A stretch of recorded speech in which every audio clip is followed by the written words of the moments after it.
every time you get a new plaster thing, and you dig in, you're not sure what you're going to find. And it's part is the thrill of discovery, seeing what treasures are in there, and what condition it is. And the next part is trying to make sure that the bones stay together, finding it and finishing a project that has come out pretty well.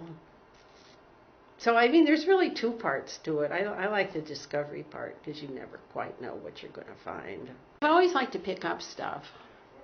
I mean, I'll go pick up rocks wherever I see out. I'm a rock hunter as well. I love New Mexico. Going out with friends, and I'd pick up the fossils and the shells and whatever. So when I found that you could work on bones, I thought, I mean, the state is unique, and they let volunteers do this.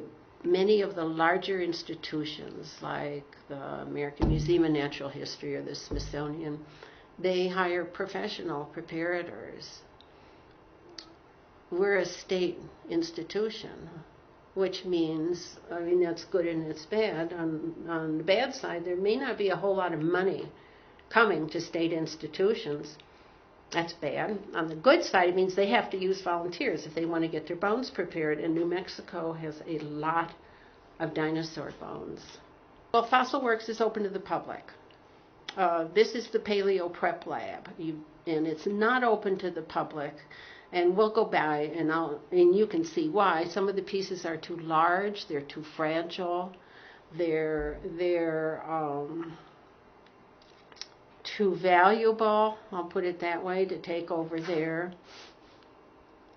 But mostly it's size. In FossilWorks, there's just not that much room. There's a stegomastodon skull sitting in the middle, and it takes up a great deal of room.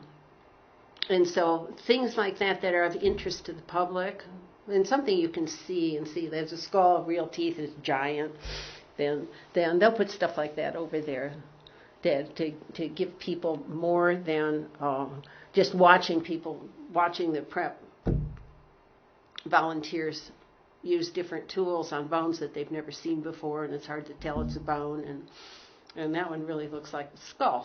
What you do, you dig around it, you put plaster all over it, burlap and plaster, wrap it up as securely as you can, just like broken bones, to protect it. And they turn it over to us, the preparators. So we take a saw, all kinds of different saws, and you saw around a little bit. You remove the plaster, and you start excavating down to where the bone starts.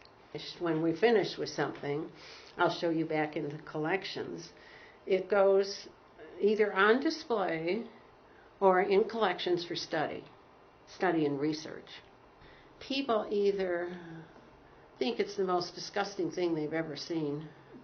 You get all dirty, you really do. Glue and sand and clay and all this putty and cement. Or they think, gee, that looks wonderful. It's very finicky work, very detailed, and you have to have a lot of patience.